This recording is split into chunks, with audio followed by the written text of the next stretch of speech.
लेकिन फिर भी खर्चा इसलिए नहीं चलता क्योंकि मैं केवल 6 दिन ही कमाता हूं। बोले मतलब? बोले रविवार की छुट्टी होती है।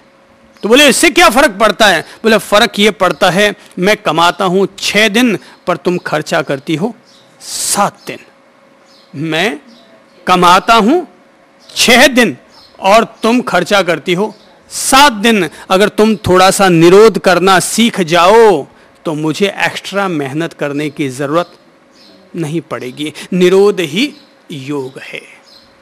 अपने भटकते मन को, भटकते मन का मतलब यह है कि छोटी सी बात सुनी और सुनते ही हम दिमागी तौर पर उद्वेलित हो गए। तो अपने ये उद्वेलित होते मन को, कि जैसे ही सामने एक सुंदर साड़ी देखी और हमारे मन में आ गया मैं भी ऐसी साड़ी लेकर आऊं, ये जो हमारा तृष्णा में उलझा हुआ मन है, इस मन को, या किसी का 50 का नोट पड़ा हुआ देखा और हमने झट से उठाने के भाव अपने दिल में संजो लिए, तो ये जो लोभी होने वाला जीवड़ा है, इस जीवड़े को ऐसा करने से रोक देना, उसको समझा देना, इसका निरोध कर देना, इसका नाम है योग। कि भाई हे जीव शांत रहे, हे जीव शांत रहे। अरे जीवड़ा कब तक गुस्सा करता रहेगा? अरे जीवड़ा कब तक यूं तू चोरियां करता रहेगा? कब तक तू यूं मोह माया में उलझा रहेगा? हे जीव अब तो शांत रहे। अब हो गया, बहुत हो गया। कोई आदमी 70 वर्ष की उम्र में भी रसगुल्ले को देखते ही अगर विचलित हो जाता और खाने की इच्छा हो जाती है, तो 70 साल के डोकरे को अपने मन को समझाना चाहिए, अरे जीवड़ा अब तो शांत रहे।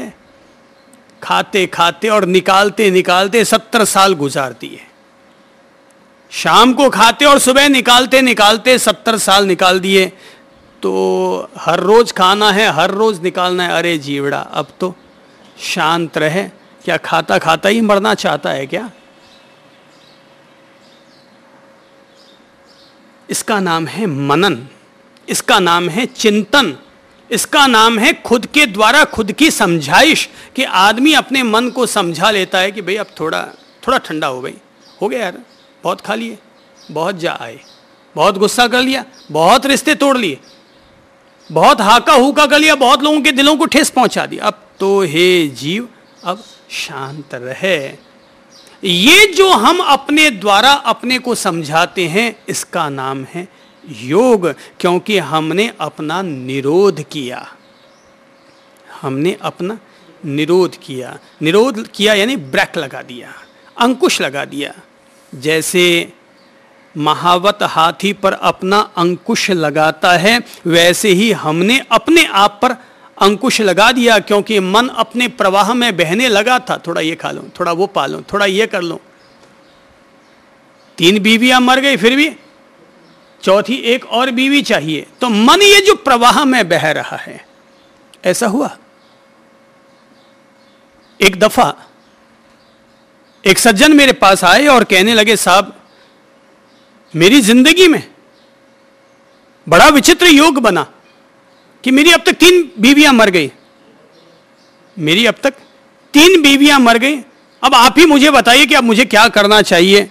मैंने कहा भाई अब मैं तो तुम्हें क्या सलाह दूं, मैं तो एक ही सलाह दूंगा कि अब तुम नारी जाति पर दया करना शुरू कर दो। नारी जाति पर अब थोड़ी दया करनी शुरू कर दो। 3 मर गई है, यानी कि तुम्हारे पास जो भी आएगा वो मर मरा के ऊपर पहुंच जाएगी। इसलिए अब तुम नारी जाति पर थोड़ी दया करना सीख जाओ। पतंजलि प्रभु कहते हैं, चित्त की वृत्तियों का निरोध ही योग है। तो पहले तो हमें यह बात समझ में आ जानी चाहिए कि योग क्या है। बोले निरोध ही योग है। अब प्रश्न उठता है कि किसका निरोध? पहली बात तो यह क्लियर हो जानी चाहिए कि निरोध ही योग है, अंकुश लगा देने का नाम ही योग है। प्रश्न उठता है किसका निरोध? तब वो कहते हैं चित्त की वृत्तियों का निरोध। हमारे भीतर जो बेलगाम इच्छाएं उठती हैं, कभी ये पाऊं, कभी ये खाऊं, कभी वहां जाऊं, कभी ये कर लूं, ये जो बेलगाम इच्छाएं उठती है, तो खुद को पहचानो ना। अपन लोग अपने अपने आप को पहचाने कि अपन लोगों की आंतरिक स्थिति क्या है, अपन लोगों के चित्त की दशा क्या है, मन की अवस्थाएं क्या है, हमारे दिमाग के भीतर का अंतर प्रवाह कैसा है। तो हम अपने आप को देखेंगे। सबका अपना अपना व्यक्तित्व है, सबका अपना अपना सागर है भीतर में, और सबकी अपनी अपनी तरह की लहरें हैं। हो सकता है किसी के भीतर का सागर शांत हो सकता है किसी के भीतर का सागर भड़क रहा हो, उसमें तेज तरंगें उठ रही हों। हो सकता है किसी के सागर में लहरें ही ना उठ रही हों। तो सबके अपने अपने सागर की अपनी अपनी स्थिति है। भीतर का ये जो सागर है, भीतर का ये जो चित्त का सागर है, दिमाग का सागर है, इसमें जो लहरें हैं, इच्छाओं के रूप में, क्रोध के रूप में, तृष्णा के रूप में, मोह के रूप में, माया के रूप में, सबकी अलग अलग स्थिति है। दुनिया में प्रत्येक व्यक्ति अद्वितीय होता है।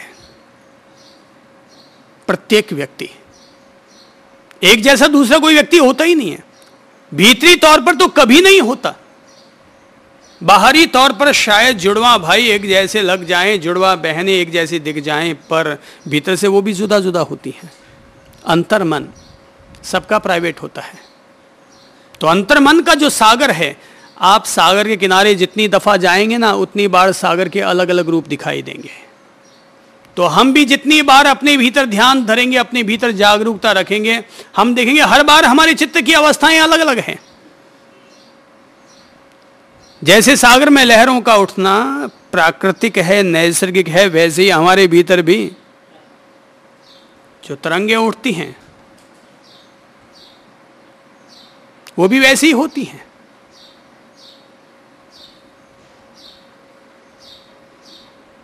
कोई आदमी खाना खाने बैठता है तो टीवी देखने की इच्छा होती है, टीवी देखने बैठता है तो बीवी के पास बैठने की इच्छा होती है, बीवी के पास बैठता है तो प्रेमिका याद आने लगती है, प्रेमिका के पास जाता है तो दुकान याद आने लगती है।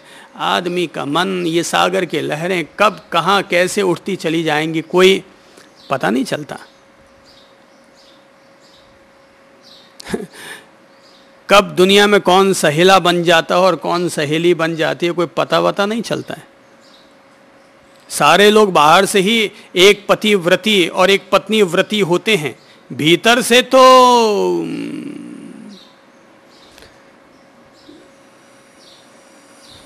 छोटा सा है मुटकू दास कपड़े पहने 150। छोटा सा है मुटकू दास कपड़े पहने 150। जैसे प्याज होता है ना, वो छिलके उतारते जाओ, कभी ये कभी वो, रंग रूप बदलते रहते हैं। अपन सब लोग गिरगिट की तरह होते हैं, बदलते रहते हैं। तो चित्त की स्थितियां होती ही ऐसी हैं। योग इसीलिए जरूरी है इंसान के लिए, ताकि ये जो हमारा भटकने वाला, बदलने वाला, उखड़ने वाला, उद्वेलित होने वाला ये जो हमारा चित्त है, हमारा मन है, वो थोड़ा सा शांत हो सके। जैसे अपन टाबर को समझाते ना, बेटा बैठ जा, ज्यादा उछल कूद मत कर, ज्यादा उद्यम मस्ती मत कर, वैसे ही हमें अपने आप को समझाना पड़ता है, भाई ज्यादा उछल कूद मत कर, थोड़ा शांत हो जा बच्चा। हो गया। बंदर, बंदर की जात है ना अपन लोग भी, तो बाहर से मनुष्य की जात है लेकिन भीतर से बंदर की जात है।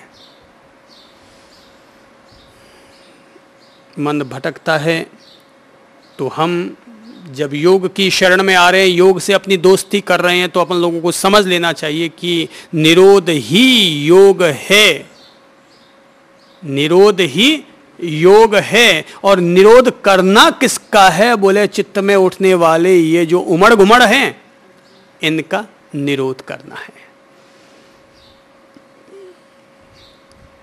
मनुष्य के भीतर, अपन सब लोगों के भीतर मोटे तौर पर चित्त की 3 अवस्थाएं होती हैं। अगर अपन लोग पतंजलि जी की भाषा में समझें तो पतंजलि कहते हैं अपन सभी मनुष्यों की चित्त की 3 अवस्थाएं होती हैं, वो कहलाती हैं सुषुप्ति, स्वप्न और जागृति। सुषुप्ति यानी निद्रा अवस्था, स्वप्न यानी भटकाव अवस्था, और जागृति अर्थात सजगता। तो इंसान या तो नींद में रहता है या सपनों में, विचारों में खोया हुआ रहता है शेख चिल्ली की तरह, और या फिर वो जागृत रहता है। चौथी एक और अवस्था होती है जिसे मैं नाम दूंगा परा, यानी वो इन तीनों ही वृत्तियों से ऊपर उठ गई स्थिति, उसे निवृत्ति कहेंगे। मुक्ति हो गई है व्यक्ति, वो स्वप्न, जागृति और निद्रा तीनों ही अवस्थाओं से जिस चित्त की अवस्था ऊपर उठ गई है, महावीर प्रभु की भाषा में शुक्ल ध्यान की स्थिति में वो व्यक्ति पहुंच गया है, वो अवस्था कहलाती है परा। परा यानी परम अवस्था, परा यानी कि मानवीय जो प्रकृति है उस प्रकृति से वो ऊपर उठ गया। सुसुप्ति, खोया हुआ है अपने में, मोह में, मूर्छा में, निद्रा में, प्रमाद में। दूसरी है स्वप्न अवस्था, भटकता रहता है, रात में सो तो रात को भटकता है और दिन में बैठा रहे तो बैठा बैठा ही इधर की उधर की हाँकता रहता है। तीसरी है जागृति, यह साधक अवस्था है। यह दीनहीन अवस्था से मुक्त होने का तरीका है कि व्यक्ति अपने दिमाग के प्रति, अपनी शांति के प्रति, अपनी प्रसन्नता के प्रति जागरूक है, सजग है। साधक के लिए चाहिए क्या? एक सजगता ही तो चाहिए। स्वस्थ और सफल जीने के लिए आधार क्या चाहिए? तो एकमात्र सजगता चाहिए, जागरूकता चाहिए। योग को अपनी प्रैक्टिकल लाइफ में जीने के लिए, लाइफ में प्रैक्टिकल तरीके से जीने के लिए एक ही रास्ता है, एक ही बैसाखी चाहिए, एक ही आंख चाहिए, एक ही दीप चाहिए, और वो है सजगता का दीप, सचेतनता का दीप, जागरूकता का दीप। अपने प्रत्येक कार्य को जागरूकता पूर्वक संपादित करना, यही तो योग है। कि चलेंगे तो चलते समय भी, बैठेंगे तो बैठे समय भी। महावीर इसीलिए तो कहते हैं जतन से जियो। महावीर के सारे संदेशों को अगर किसी एक पंक्ति में दिया जा सकता है तो मेरी समझ से वो पंक्ति होनी चाहिए, और वह है जतन से जियो, जागरूकता से जियो।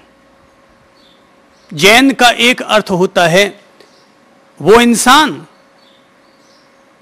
जो जिनेश्वर प्रभु का अनुयायी है, वो जैन। और मैं कहूंगा जैन है वो जो जतन से जीता है, जागरूकता से जीता है, उसका नाम है जैन। जो बोध पूर्वक जीता है उसका नाम है बौद्ध। जो अपने मन के आत्मविश्वास को कायम रखते हुए जीता है, अपनी हीन भावनाओं को दूर करके जीता है, उसका नाम है